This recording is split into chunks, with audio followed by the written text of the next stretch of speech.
yang berhubungan dengan saum puasa di dalam bulan Ramadan. Kita sudah sahur ya? Hah? Hah? Dalam pertanyaan disinggung itu Pak, tapi dalam pembahasan Bapak belum. Oh, sahur. Nabi SAW bersabda dalam hadis dikeluarkan oleh Imam Bukhari dan Imam Muslim dari Anas bin Malik, beliau SAW bersabda, "Tasaharu fa inna fis sahuri barakah." Bersahurlah karena di dalam sahur itu ada keberkahan. Di antara tanda keberkahan sahur yaitu walaupun kita sahur hanya dengan seteguk air, itu Allah Subhanahu wa taala berikan kekuatan bisa saum sampai selesai, sampai maghrib. Ya, jadi bisa atau tidak bisanya seorang itu selesai saum bukan banyak sedikitnya makanan yang dia makan ketika sahur. Ya, Nabi SAW katakan bersahurlah walaupun hanya dengan seteguk air, karena di dalam sahur itu ada keberkahan. Boleh jadi orang yang sahurnya sampai 2 piring ya gitu kan, atau 2 piring setengah, jam 12 lapar lagi buka kan gitu. Bisa aja kan gitu ya. Tapi kalau emang Allah kasih keberkahan dengan air putih saja misalnya sampai di maghrib. Artinya bukan hanya sahur, semua aspek kehidupan kita kalau diberikan keberkahan oleh Allah itu nikmat, Pak. Itu luar biasa. Kehidupan kita ketika diberikan keberkahan oleh Allah Subhanahu wa taala itu subhanallah. Ya. Seperti harta kita, anak-anak kita, keluarga kita kalau diberkahi oleh Allah Subhanahu wa taala kan luar biasa, ya. Karena kebahagiaan itu bukan terletak pada banyak atau sedikit, tapi berkah atau tidak berkah. Kalau kita perhatikan, Nabi SAW bersabda, satu makanan itu, satu bungkus makanan itu cukup untuk berdua, dua itu cukup untuk berempat. Itu kalau hitung-hitungan syariat Islam. Tapi kalau hitung-hitungan kita, satu itu kurang. Benar nggak Pak? Satu gitu. Bisa jadi 1-2 gitu ya. 2 untuk 1 orang gitu. Gitu Pak. Ya, kalau kita belajar hidup metodenya yang ditentukan oleh syariat Islam, 1 cukup untuk berdua, 2 cukup untuk berempat, gitu. Ya, 1 bungkusnya bungkus apa tapi gitu ya.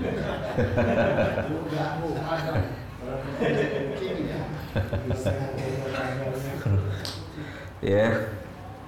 Terus yang kedua, Nabi SAW bersabda dalam hadis dikeluarkan Imam Muslim, faslun ma baina siyamana wa siyami ahlil kitab aklatas sahur. Pembeda puasa kita dengan puasanya ahlul kitab yaitu makan sahur. Ahlul kitab Yahudi dan Nasara mereka punya syariat puasa juga Pak. Ya, tetapi mereka tidak makan sahur, bedanya dengan kita. Makanya kan kalau lagi mereka puasa nggak ada yang berisik ya. Sahur gitu kan. Nggak ada. Kita doang kan. Sahur gitu ya. Iya. Di Arab nggak ada, di negeri kita Pak ya. Sahur gitu. Tapi kalau Yahudi Nasara puasa, mereka nggak ada sahur gitu. Kenapa? Karena memang dia tidak ada syariat sahur. Dan Nabi kita SAW paling tidak suka punya kesamaan ciri khas dengan orang Yahudi dan Nasara. Itu diantara faidah sahur. Makanya Nabi bilang walaupun cuman seteguk air, yang membedakan puasa kita dengan puasanya mereka, kecuali kita ketiduran. ya kan. Kalau ketiduran ya mau dikata apa lagi gitu ya. Subuhnya juga lewat gitu ya, lewat pada waktunya. Nabi kita SAW ya sangat dikenal atau kita ketahui bahwasannya dia adalah orang yang paling tidak suka memiliki ciri khas sama dengan orang Yahudi dan Nasara. Banyak hal-hal itu, banyak contohnya. Puasa Asyura ya, Yahudi puasa tanggal 10, maka beliau bilang tanggal 9 kita mulainya. Ketika Yahudi puasa tanggal 10, maka Nabi bilang tahun depan kita mulai puasa tanggal 9. Ketika mau cari penentuan cara untuk mengumpulkan manusia sholat, ada yang pakai trompet, ada yang bilang pakai apa? Lonceng. Nabi bilang enggak, itu punya Yahudi, itu punya Nasara. Jadi Nabi itu paling nggak mau gitu. Tapi orang Islam, umatnya Nabi sekarang paling suka, paling suka sama Yahudi dan Nasara gitu ya kan. Nih umatnya ini harus benar-benar tahu nih bahwasannya nabinya nih paling anti sama dengan mereka, paling anti sama dengan Yahudi dan Nasara. Sekarang umatnya dari mulai gaya ngomongnya diikutin, gaya potong rambutnya diikutin, ya dan seterusnya. Ya, yang dikawinin juga. dan seterusnya. Kemudian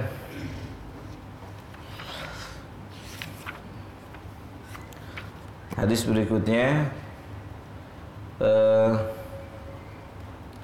yang berkaitan dengan iftar. Kita berurut membaca hadis yang ada dalam kitab ini. Ma yustahabbu al-iftar khamsah, yaitu ashabus sunan, ditambah Imam Ahmad. An Salman ibn Amirin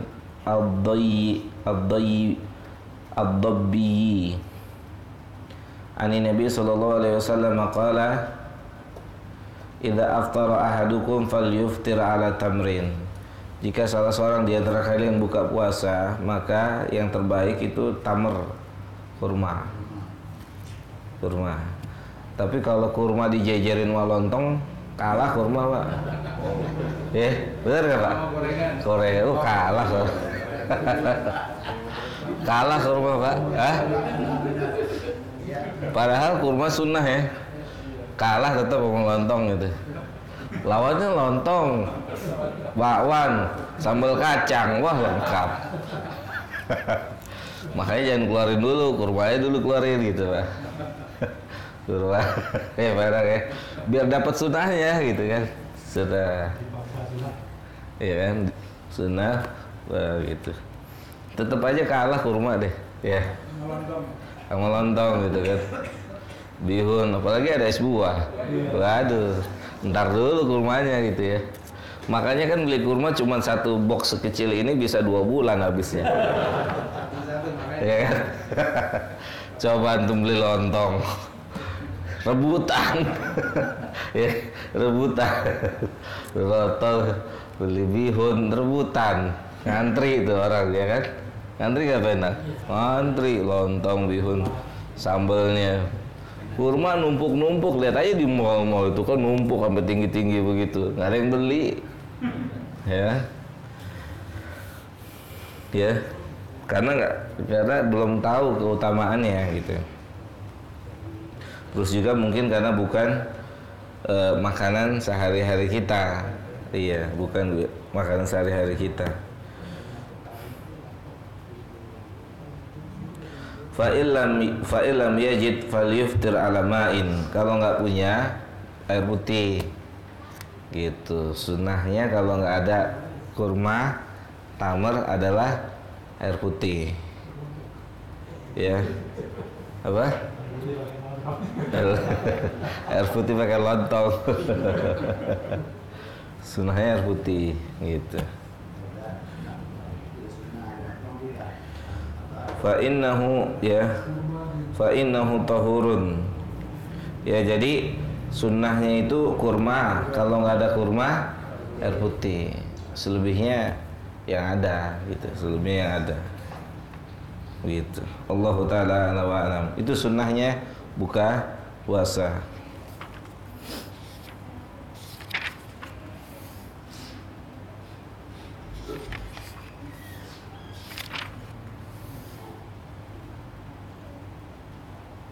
Ma yajib ala saim tarkuhu, apa yang harus ditinggalkan oleh orang yang berpuasa. Dari Abu Hurairah radhiyallahu taala anhu qala qala Rasulullah sallallahu man lam yada qaula zuri wal amala bihi wal jahla falaysa lillahi ajan. Belum ya? Siapa yang tidak meninggalkan ucapan yang buruk, perbuatan yang buruk, ya, maka Allah tidak punya kebutuhan. Ya, dia tidak harus berpuasa, dia tidak harus meninggalkan makanan dan minumannya. Ya, kenapa sampai digituin, Pak? Karena nanti kan di hari kiamat banyak orang yang cuma dapat lapar dan haus, artinya kan nggak ada pahalanya, gitu. Artinya tidak ada pahalanya. Adan.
Terus yang berikutnya, hukmul qublah wal mubasyarah lisaim.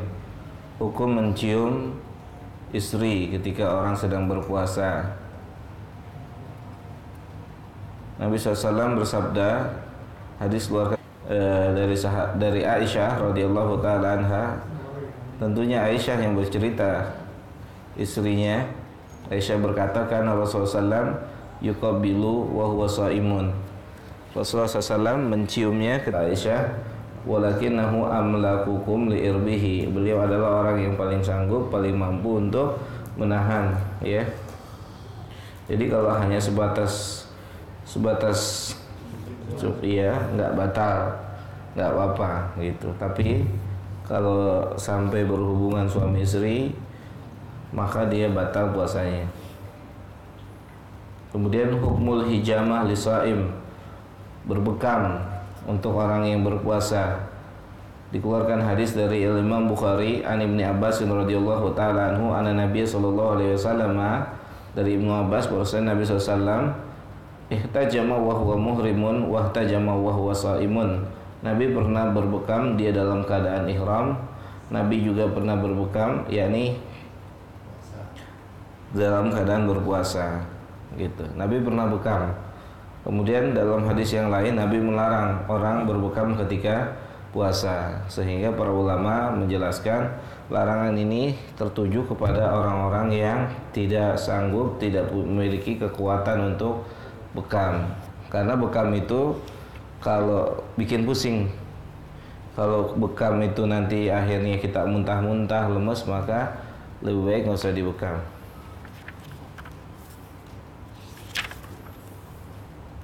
Hukmul kahli lisaim, hukum memakai celak. Ya, memakai celak. Celak tahu Pak ya? Celak di mata.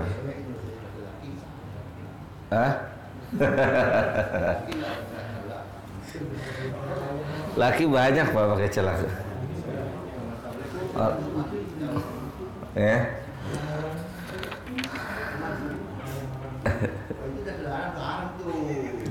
Apa? Wayang wong yang pakai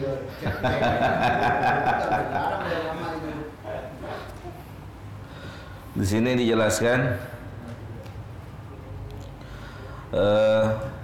wa qaulur rajih jawazu iktihalis shaim wa annahu la yu'athiru ala siyamihi mutlaqan sawa'un wajada ta'muhu fi halqihi amla. Boleh ya yang puasa itu pakai celak. Ini adalah salah satu pendapat dari Syekhul Islam Ibnu Taimiyah rahimahullah, kemudian Al-Imam Syafi'i dan Imam Ahmad bin Hanbal. Ya, memakai celak maka dia tidak mengapa, tidak membuat batal puasa. Hukmu shaum man akala aw syariba nasi'an. Lupa ya, orang yang lagi puasa lupa, kemudian dia makan dan minum di siang hari. Terdapat hadis Nabi SAW dikeluarkan oleh Imam Bukhari dari Abu Hurairah, man nasiya wa huwa shaimun fa akala aw syariba falyutimma shaumahu fa innama at'amahu Allahu wa saqahu. Siapa yang lagi puasa kemudian dia makan atau minum, maka lanjutkanlah apanya Pak? Makannya apa puasanya? Bukan makan ya. Makannya di stop. Ya, lagi puasa makan minum gitu kan. Terus dia ingat gitu kan. Dia ingat lanjutkan kata Nabi. Apa yang dilanjutin? Puasanya, berarti makannya udahan gitu. Hah? Enggak. Ya, mubazir, mau pilih mubazir apa mau pilih ganti puasa? Hah?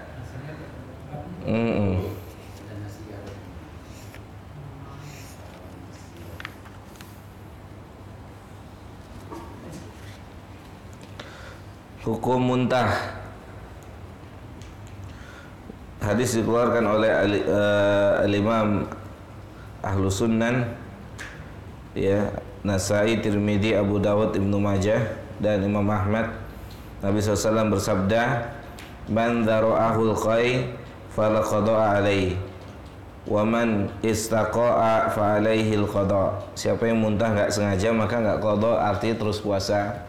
Tapi kalau muntah sengaja itu kayak colok-colok gitu Pak. Colok-colok apa? Tangan agar keluar muntah. Nah itu sengaja. Kalau nggak sengaja maka dia nggak batal.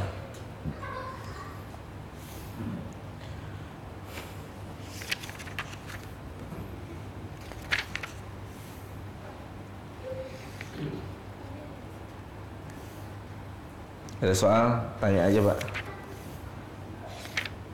Berkaitan tentang puasa mungkin. Langsungnya Pak, langsungnya Pak. Langsungnya benar. Mana langsung apa ada.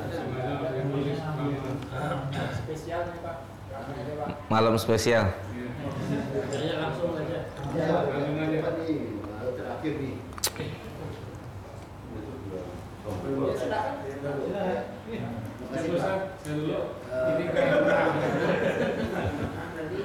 Ayo lanjut.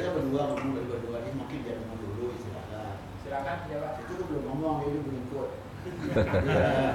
Silakan. Ini Pak, semua hanya satu.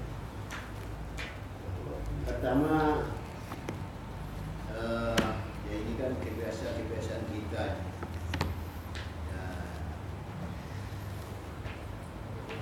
Kalau kita ini kadang-kadang suka, ini cuma Nabi Sallallahu mengatakan, barang siapa yang berkata zur, berkata bohong, Allah tidak memerlukan Puasa. pada hausnya. Berarti Allah akan terima puasanya. Nah kalau kita ini Pak sakit hati, nah kita kan begini.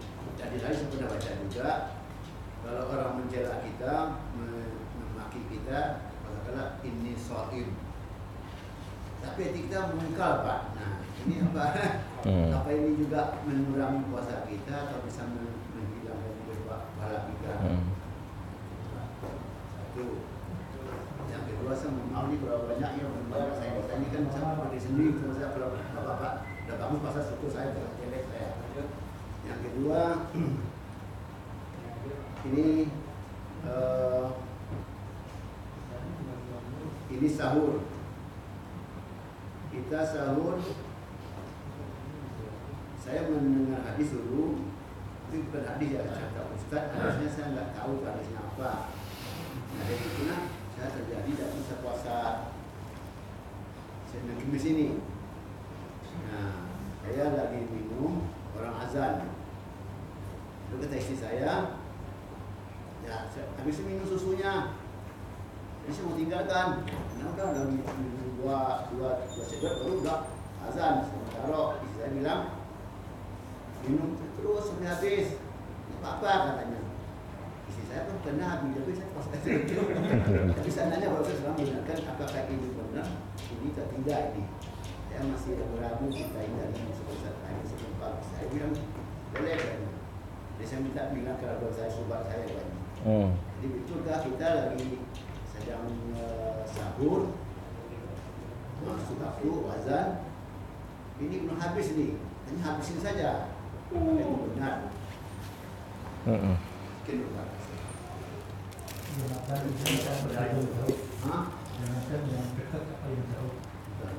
Ya ada. Belum di sini belum. Iya kan? Ya kita bukan dari azan, pokoknya kita masuk masjid mungkin beda lagi. Iya. Jadi yang pertama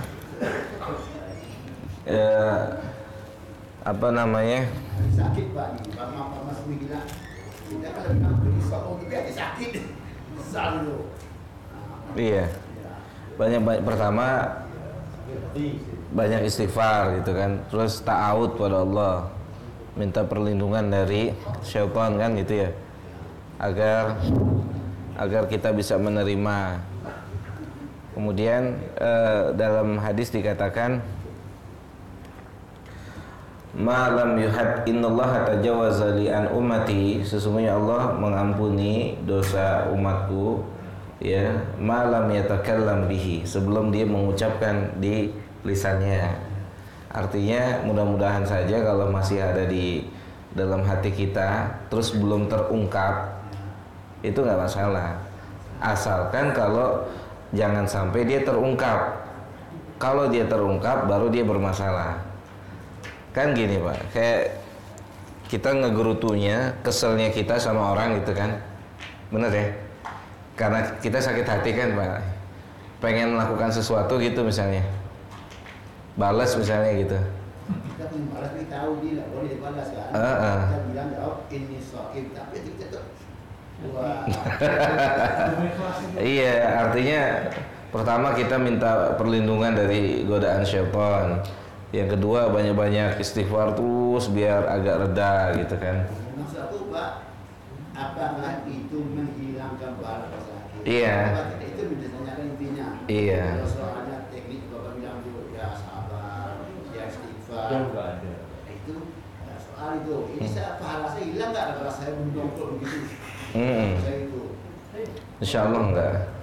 Enggak. Itu saya maksud itu. Iya, karena kan Tapi tadi kan ada bilang pada puasa dapat ya sudah berdoa nggak ada pahalanya, puasanya sah tapi nggak ada pahala. Ini yang kita takutkan. iya, menggerutu gitu ya. Yang kedua Yang kedua lagi minum. sedang minum ada bunyi gitu waktu masuk.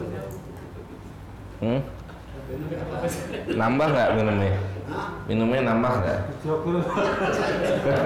Ada asing Pak. Iya Pak. Emang ada asar yang kalau kita lagi minum itu bukan harus boleh dihabiskan, tetapi posisinya lagi diminum.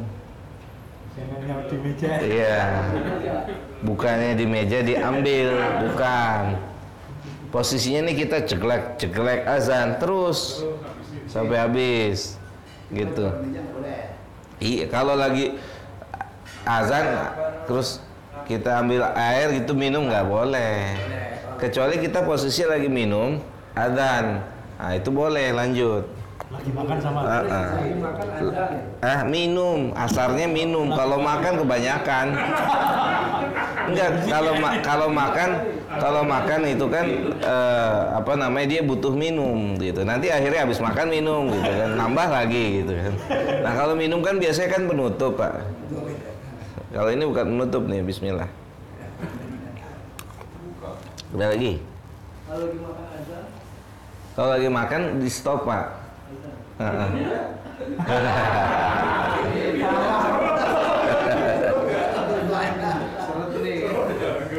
Iya. Makanya disiasati pertama harus tahu waktu azan. Kitanya harus tahu waktu azan. Misalkan azan jam 4:30 pas. Kita bangun jam 4 kurang seperempat, jam 4:30 kurang seperempat. Nah, berarti diperkirakan tuh 15 menit itu makannya seberapa, minumnya seberapa gitu. Kalau bangunnya jam 4:30 kurang 5 menit lagi mau azan, ya makan lauhnya aja, ikan dimakan atau dagingnya atau telurnya minum gitu. Ya kan? Karena sudah memang nggak mungkin makan kan? Udah 3 menit lagi atau 4 menit lagi nggak mungkin. Yang lebih nggak mungkin lagi masakannya belum dimasak gitu kan. Jamnya dimundurin. Udah minum bismillah, kalau ada roti gitu. Artinya kan tadi keberkahan yang membuat kita sampai maghrib. Boleh, kalau lagi minum boleh. Nggak boleh, kan azan udah masuk gitu. Pak. Ya Ustaz, ini kaitannya dengan masalah berjualan nasi di siang hari di bulan Ramadan. Itu hukumnya gimana? Terus yang kedua, ada seorang pekerja kuli bangunan, kalau seandainya puasa kemungkinan nggak kuat, itu hukumnya gimana? Iya. Jualan nasi ya di siang hari ya, terdapat dua keterangan para ulama. Yang pertama, hukum jual beli itu sebenarnya nggak terlarang kapan saja, waktunya kapan saja, nggak dilarang. Sehingga sebagian ulama karena menganggap jual beli itu hukum asalnya mubah, boleh, ya kan. Terus kemudian juga jual beli itu kan tetap sah, ya Pak ya, tetap sah. Nah, kemudian yang kedua, ulama berpendapat selayaknya sepatutnya tidak berjualan. Kenapa? Karena di situ nanti ada ta'awun alal ismi, ya, ta'awun atas perbuatan dosa dan maksiat. Tetapi para ulama lagi menjelaskan, kan nggak semua laki-laki, nggak semua orang yang puasa yang beli, kan begitu. Artinya itu dilihat dari maslahat dan mudarat buat penjual, ya, apalagi kalau penjualnya nggak puasa gitu ya. Kayaknya kalau penjualnya sih nggak akan nanya gitu ya, kalau penjualnya yang nggak puasa gitu. Tapi kalau penjualnya yang beriman, mungkin dia dalam artian beriman, dianya juga lemes kali Pak ya, dagang pagi-pagi siang itu. Mungkin dia dagangnya sore hari, biasa dagang pagi hari, pindah jam terbangnya jadi sore jam 4 buat makanan buka gitu. Itu saya rasa jalan tengahnya lebih aman seperti itu Pak. Lebih aman seperti itu. Allahu a'lam. Lagi? Yang orang kerja keras, Kuli Pak. bangunan. Oh, kuli bangunan. Boleh nggak dia puasa atau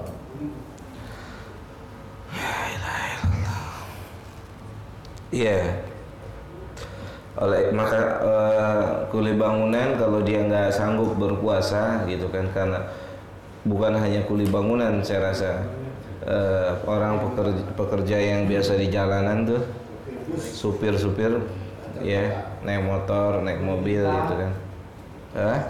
Iya, pokoknya apalagi sekarang kehidupannya di jalanan gitu ya.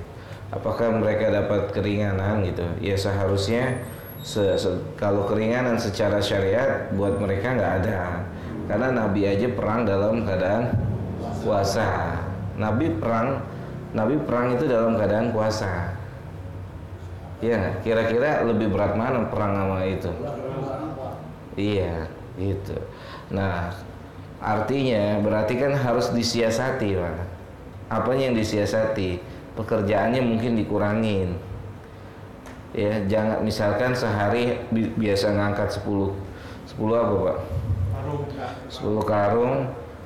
Ketika puasa 5 karung gitu, dikurangi. Semuanya serba dikurangi, ya.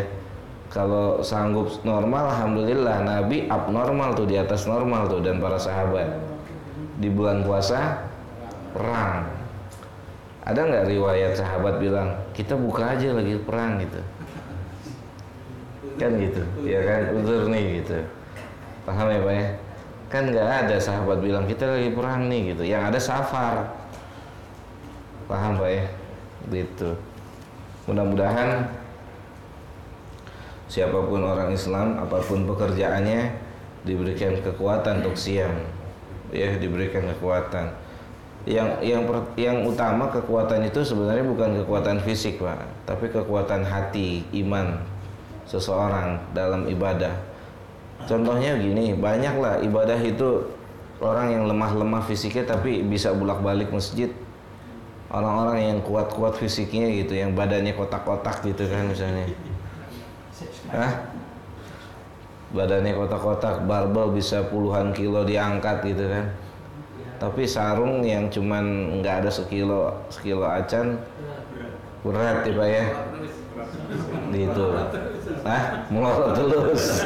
Ya itu kan artinya benar-benar kekuatan. Abu Hurairah, bukan, Ibnu Mas'ud itu pernah diketawain Pak karena betisnya kecil. Betisnya kecil, tersingkap ketika dia ngambil ranting, tersingkap betisnya. Apa kata Nabi? Betisnya lebih berat dari Uhud nanti di hari kiamat. Betisnya dia itu lebih berat dari Uhud. Subhanallah. Itu sahabat tuh Pak. Gitu. Orang nggak ada yang lebih berat dari Uhud. Mau segede apa orang? Ada Ustaz mengatakan Pak, kuli-kuli itu, guru-guru itu dalam rangka mencari nafkah, boleh dia nggak puasa dengan dalih itu apa, ulama memperfatwa al-masyaqqatu tajlibut taisir. Nah, dia mencari nafkah kan wajib. Sedangkan dia puasa harus menganggap berapa kuli-kuli kolam buah, kuli-kuli bangunan. Nanti kata Ustaz itu mengatakan berdasarkan makna para ulama, ahli fikih, al-masyaqqatu tajlibut taisir. Jadi boleh nggak puasa di qada katanya. Nah, tadi apa? Memberikan dalil, adakah sahabat dulu buka puasa yang sedang perang? Tidak ada. Karena dua cuma dari Nabi dan Quran. Itu safar dan sakit cuma dua alasan cuma yang boleh kita puasa. Iya. Jadi gimana itu Pak? Dapat ulama ini itu Pak. Tanya ada ulama yang dapat kita safar, kita siapa katanya? Iya, artinya itu kan ijtihad Pak ya. Itu istihad. Tapi kalau dalil kan nggak ada, Pak. Jadi kan kita kan mengikut ulama juga boleh bila ulama Betul. salah kan. Betul ya. Asalkan nanti jangan dipermudah, artinya dipermainkan. Dia nggak puasa bulan puasa, setelah puasa nggak puasa juga. Karena tetap kerja. Iya, kan nguli terus kapan puasanya. Fidyah bukan mutilak. Widya, badannya kuat gitu.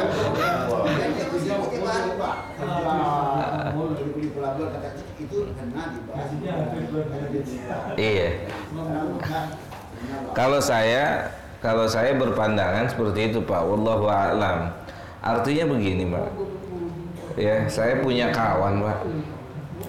Kawan, dia sering puasa Senin Kamis. Saya punya dua kawan yang berbeda dengan satu pekerjaan yang sama. Yang satu Senin Kamis sampai puasa, Pak, sampai panas-panas kerjaannya berat gitu. Yang satu yang puasa wajib aja enggak. Iya, yang wajib aja enggak, Pak, enggak kuat. Ngomong sendiri sama saya enggak kuat, berat. Tapi yang satu sanggup. Memang saya juga pernah ikut merasakan pekerjaannya itu memang berat, Pak, puasa, Pak. Tapi sanggup. Paham nggak, Pak? Sanggup. Itu kan kembali lagi kepada wongnya, Pak. Iya, kembali lagi pada wongnya. Jadi orang ini udah mulai mau cari-cari alasan nih. Begitu. Makanya sekarang begini, lebih berat mana sih kita perang, Pak? Perang ini maju mundur, mati nih, Pak, nyawa, Pak. Gitu. Urusannya urusan nyawa gitu kan. Benar nggak, Pak? Urusan nyawa. Nah, kalau al-masyaqqatu tajlibu taisir, sesudah ada kesulitan pasti ada kemudahan. Artinya kan begini. Kalau memang apa namanya mengharuskan dia buka nggak kuat ya kan, terus dia pingsan kan gitu. Pingsan buka. Gitu buka. Tapi kalau nggak kuat udah bagaimana gitu, kurangin berarti pekerjaannya, kurangin, jangan dipaksain, jangan diporsir, disiasati. Itu tergantung pada uangnya sih, Pak, ya kan, tergantung pada uangnya. Banyak kok kuli-kuli bangunan ya kan, dia tetap puasa, bahkan sholatnya rajin gitu ya. Sholat 5 waktunya rajin. Lihat aja sholatnya, Pak, gitu. Jangankan apa namanya buka zuhur, pagi-pagi jam 8 kuli bangunan udah ada kopi depan. Benar nggak? Ya kan? Dari pagi udah ngopi, nggak kuat mah jam 12. Masa jam 8 udah ngopi? Bukan nggak kuat lapar. Bukan nggak kuat lagi dia, Pak. Emang nggak mau puasa. Iya. Kan iya, jam 8 udah ngopi, gorengan, pisang gitu kan. Kalau nggak kuat dia udah jam 12, jam 2 lemes, ini nggak kuat. Ini dari pagi, sengaja lagi, udah nggak sahur. Nggak sahur, nggak puasa. Terus nggak sholat subuh, ya udah. Yang nanya siapa? Yang nanya nggak pernah sholat, nggak pernah puasa. Udah nggak usah ditanya itu mah, ya kan? Iya. Buat apa? Kan begitu, Pak. Yang nanya nggak pernah sholat, nggak pernah puasa, ya udah. Memang dia mau cari-cari. Kan pekerjaan Pak Ismail dulu waktu masih muda, yang lain-lain juga kan berat, Pak, ya, puasa sambil kerja siang-siang. Lagi kalau lagi pulang kerja atau berangkat kerja, macet, panas pula gitu. Kalau di kantornya sih kuat, tapi di jalan, Pak, ya kan? Kuat tidur. Wah, ketahuan nih dia, Bapak ini ketahuan nih, bongkar rahasia pribadi. Bapak ketahuan sih, tidur dia. Cukup ya? Oh, ada. Melanjutkan tadi yang untuk jual beli, Ustaz, bagaimana saat ini kan fenomena sekarang itu taruh ditirai gitu, Ustaz. Malu ya? Iya, malu. Memang orang pasti malu maksiat di bulan Ramadan. Terus yang kedua, Ustaz, bagaimana untuk puasa anak-anak, ya, anak tersebut sudah balik, apakah kadang-kadang kan dia jam 12 itu buka, Anaknya udah balik. anak-anak udah balik balik. Nah, ini Telat, apabila Kak. itu puasanya itu harus diganti, Ustaz. Ganti, udah balik. Kalau udah balik ganti. Kan udah terkena beban syariat. Makanya ya mudah-mudahan jangan sampai kita telat mendidik anak gitu ya. Jadi baru 15 tahun diajarin puasa gitu kan. Telat kan itu kan. Telat 15 tahun baru diajarin puasa. Ya kalau nggak apa-apa sih, lebih baik telat daripada nggak sama sekali kan gitu ya. Lebih baik telat. Artinya begini. Artinya anak nggak sanggup karena memang kesalahan kita ya, bukan kesalahan kita juga. Mungkin kita hidayahnya baru dapat juga kan gitu. Benar nggak Pak? Kita dapat hidayah usia 50 tahun misalnya, 45 tahun misalnya, anak kita sudah 15 tahun, nggak pernah kita suruh sholat, nggak pernah kita suruh puasa gitu kan. Tiba-tiba kita dapat hidayah, kita rajin sholat, kita rajin puasa kan. Kita suruh dia sholat, kita suruh dia puasa, berat lah buat dia Pak. Berat. Dia nggak kuat, jangan digebukin. Nanti ganti ya, ganti. Distrategiin ganti. Gantinya temenin puasa ya, hari ini puasa, ganti buat puasa Ramadan, ganti. Sholatnya juga ditemenin. Karena anak itu ya, anak itu butuh contoh Pak. Anak itu butuh contoh. Yang namanya anak-anak kan butuh contoh. Apa juga dicontoh Pak. Kalau yang dilihat baik, jadi baik tuh anak. Kalau yang didengar dangdutan gitu kan, jaipongan gitu kan, jago Pak, bener deh, beneran. Hah? Iya, jago Pak, beneran. Anak kecil udah nyanyi goyang dobret gitu kan. Anak kecil dia nggak paham itu Pak, nggak paham. Tapi dia denger setiap hari bapaknya. Kalau lagi liburan pakai speaker sampai ganggu tetangga tuh. Ya, speakernya dinyalahin, kencong-kencong juger, joget. Waduh, ya anaknya ikut-ikutan. Sama kalau anak antum setelin murotal setiap hari, ikut-ikutan ngaji dia Pak. Di mobil, ya kan, murotal, dia ikut-ikutan. Ya kan, ulang-ulang aja Al-Fatihah, diulang terus, hafal dia nanti Pak. Diulang-ulang gitu. Jangan dipindah-pindah Pak. Kalau pindah-pindah dia bingung nanti Pak. Kalau memang mau kita ngajarin anak supaya hafal Al-Fatihah terus, udah dia bisa pindahin Anas, terus diulang-ulang. Begitu Pak ya.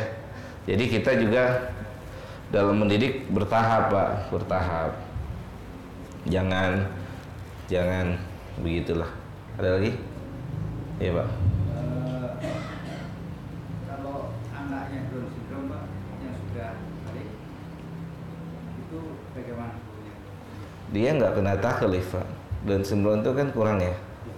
Ya kalau yang kurang itu kan dia memang punya kekurangan Pak. Artinya dia tidak seperti kita, ada kekurangan. Tapi diajarin nggak apa-apa, diajarin gitu. Dia tuh memang ditakdirkan kekurangan seperti itu ya. Berarti ada yang kurang dari dia kan. Beban taklif itu pertama Islam, balik, berakal. Akalnya kan kurang Pak ya. Ya, orang yang akalnya kurang ya berarti dia tidak kena beban syariat. Bukan gak dihisab. Artinya dia itu nanti tergantung tahta masyiatillah. Para ulama sebutkannya seperti itu. Artinya dia itu nanti diuji langsung oleh Allah Ta'ala di hari kiamat. Gitu. Perbuatannya nggak ada apa namanya tadi Bapak maksudnya kurang lebihnya seperti itu. Artinya dia nanti diuji langsung di hadapan Allah. Iya, di hadapan Rabbul Alamin.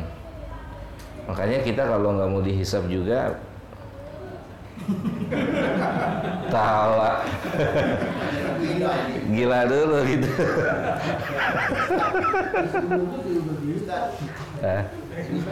Tadi Pak Simu tadinya, dan saya juga media banyak kita, dan mungkin kita di sini ada yang mengalami barangkali saya kira. Dulu dia sudah dapat hidayah Allah, dia berislam ini seenak-enaknya gitulah. Arti kata dia dulu banyak tak puasa, waktu dia mulai mukallaf dia sekian tahun puasanya nggak benar, atau kalau puasa ada tapi nggak full. Banyaklah yang puasa yang nggak dilakukan oleh dia. Sekarang umur 60, Allah beri hidayah dia jadi sunnah seperti kita hari ini. Ini semua sunnah semua ini. Nah, bagaimana puasanya sekian lama itu dulu pernah puasa dia bertahun-tahun itu, bertahun kan itu puasa. Apakah dia harus mengqadha puasanya sekian lama itu dengan pikiran-pikiran, atau bagaimana, apa dia fidyah saja? Enggak, dia taubat aja Pak. Bertobat. Iya, bertobat. Hitung lagi kalau puasa lama itu sekian tahun kali 30 hari mati. Dia bertobat. Dia bertobat pada Allah Ta'ala. Sebagaimana orang-orang yang bertobat itu kan orang yang bertobat tidak disuruh untuk melakukan pekerjaan yang tertinggal, tapi dia harus mengerjakan pekerjaan yang belum dikerjakan gitu. Artinya pekerjaan yang lalunya dia tobat, dia insya Allah kalau tobat itu kan selesai urusannya. Kalau tobatannya tobatan nasuha gitu. Jadi tadi Bapak menjawab pertanyaan tadi, tentu artinya kalau anaknya remaja, belum puasa, nah jangan dipaksa, jangan dikebukin yang lain, tapi nanti qadha bilang. Nah itu kan dia nggak puasa, nggak ada unsur sakit, nggak unsur safar, ini karena dia masih lalu orang katakan kalau udah didikan dan itu tidak mukhalaf ini. Nah Bapak dari ini jawaban, ya bela yang dipaksa di sini. Kalau dia, nah itu qadha pada nggak sakit apa? Tadi kan gitu juga orang tadi dari dulu tadi yang nggak sakit apa dulu nggak safar, kan benar dia. Karena dia nggak ngerti atau dia memahami tidak benar, pas bertahun-tahun dia. Iya. Itu jaraknya dekat Pak. Kan tadi contohnya ini orang lagi baru sadar gitu kan. Baru sadar, terus bapaknya ngajarin puasa. Ya kan? Kalau itu kan sudah 60 tahun yang lalu. Kalau ini kan baru bulan ini bapaknya sadar gitu kan. Kata bapaknya nggak kuat puasa nanti qadha. Nah, kalau yang kasus yang Pak Ismail tanyakan, kasusnya kan udah 60 tahun yang lalu, 50 tahun yang lalu. Sudah berlalu lama. Kalau ini kan sedang berlangsung. Begitu Pak. Kalau sedang berlangsung, iya terkena qadha. Soalnya kan lagi proses nih perjalanan. Kalau ini kan memang dia sudah nggak sadar dahulunya. Dalam artian memang dahulunya abu-abu, jahil. Kalau ini proses nih, bapaknya bilang kamu harus qadha, nanti bapak temenin ganti gitu. Begitu. Wallahu a'lam. Cukup. Alhamdulillah. Ketemu puasa lagi ya. Subhanakallahumma bihamdika asyhadu an la ilaha illa anta astaghfiruka wa atubu ilaika. Assalamualaikum warahmatullahi wabarakatuh.